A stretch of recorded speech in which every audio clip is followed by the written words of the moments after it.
gave me humility and such to discuss these topics, and so I wanted to pick something from the Seerah, Rasulullah, to discuss, especially when, if you think about like gratitude and such, with what's happening in the world around us, it's very hard to be grateful for what we have when we see what others do not have.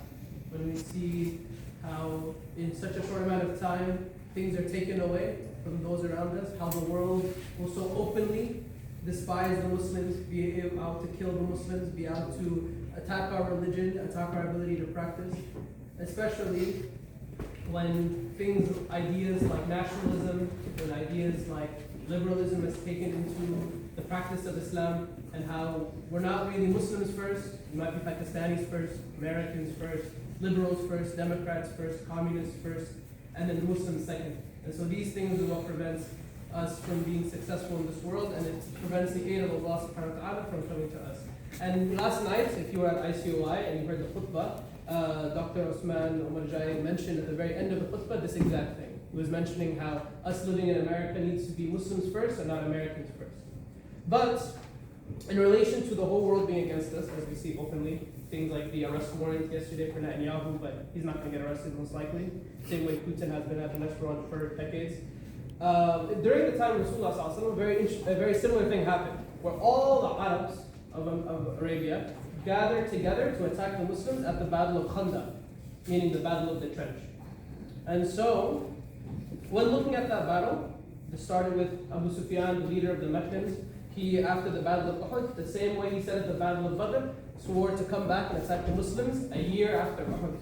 And then all of the Arabs, he gathered them together in Ahzab, as mentioned in Surah Ahzab, the confederacy of the Arabs. And then they were 10,000 strong. When Rasulullah ﷺ and the Muslims heard that they were about to be attacked, one of the sunnahs that we need to enact in our lives, he sought counsel from those around him. So as Muslims, if we are in a situation where we need guidance and we need help, seek the aid of the Muslims around you. And for Rasulullah ﷺ, this wasn't a deficiency in his knowledge, this was a wisdom in his leadership. How is he going to lead his community to something like warfare and battle when he doesn't seek their approval, he doesn't seek their thoughts? And here, at this cultural banquet, we're also celebrating individually our cultures as well as what unites us, which is La ilaha illallah Muhammadur Rasulullah. But in the Battle of Khandaq, we have Salman al-Farisi, Salman the Persian, bringing his unique experience in order to give the battle its namesake. He was the one who suggested to dig the trench, because in Persia, that was one of the tactics used by the Persians, digging trenches around the battlefield in order to separate themselves from the force. Salman's life experience and his unique background is what contributed to his suggestion. Just the same way now when problems face the ummah, we need to all bring what uniquely makes us special together for a united cause, which is the success of the Muslims and this religion. And many narrations at that time period mentions the surprise of the Arabs when they came to Medina and they found this trench dug. And they said this is not something the Arabs do, this is not, some called it cowardly, some called it a deceit. But of course it was strategy, and it was from the uniqueness that Islam brought, which is it combined cultures into one monolith, being the city of Medina. But an interesting thing which happened yesterday, little divulgement. After the second khutbah at ICOI, a group of Christians had come to actually visit the masjid. I did da'wah, and so I met up with them Christian men, and we went to downstairs Musalla, and they watched the prayer, they listened to the khutbah, and we discussed Islam with the Shaykh, Dr. Osman. And when he was speaking to the Christians, we were discussing his research in academia. And he does psychology and also American Muslim studies. So he discusses how is it that we live as Muslims in America. And over COVID, he mentioned he had sent out a few questions for the Muslims to answer, and they all came back, and he mentioned specifically the different points of view all these Muslims had when answering the exact same question.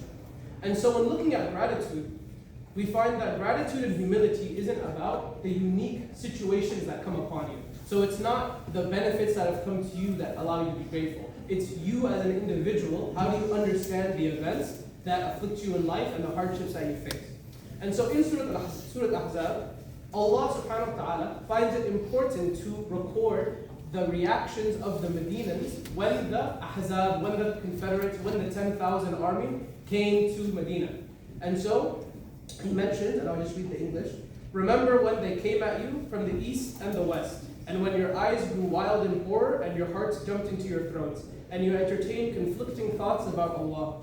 Then and there the believers were put to a test and were violently shaken. The next few ayats, so ayat 13, 14, 15, go into different groups of the people in Medina. First, the munafiqeen. How did the munafiqeen, the hypocrites, and those with diseases in their hearts react to the trial of the Ahzab and this huge army? And remember when the hypocrites and those with sickness in their hearts said, Allah and His Messenger have promised us nothing but delusion. And remember when a group of them said, O people of Yathrib, there is no point in you staying here, retreat. Another group of them asked the Prophet's permission to leave, saying our homes are vulnerable. While in fact they were not vulnerable, they only wished to flee. Had their city been sacked from all sides and they'd been asked to abandon their religion, they would have done so with little hesitation. The munafiqeen, the hypocrites, failed in the test from Allah subhanahu wa ta'ala and when He brought this army to them.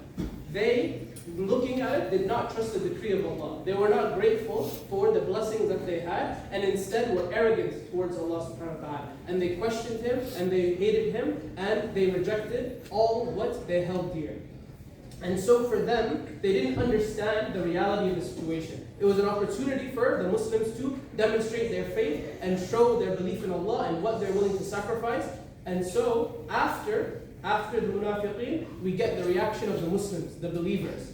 When the believers saw the enemy alliance, they said, this is what Allah and His Messenger had promised us. The promise of Allah and His Messenger has come true, and this only increased them in faith and submission.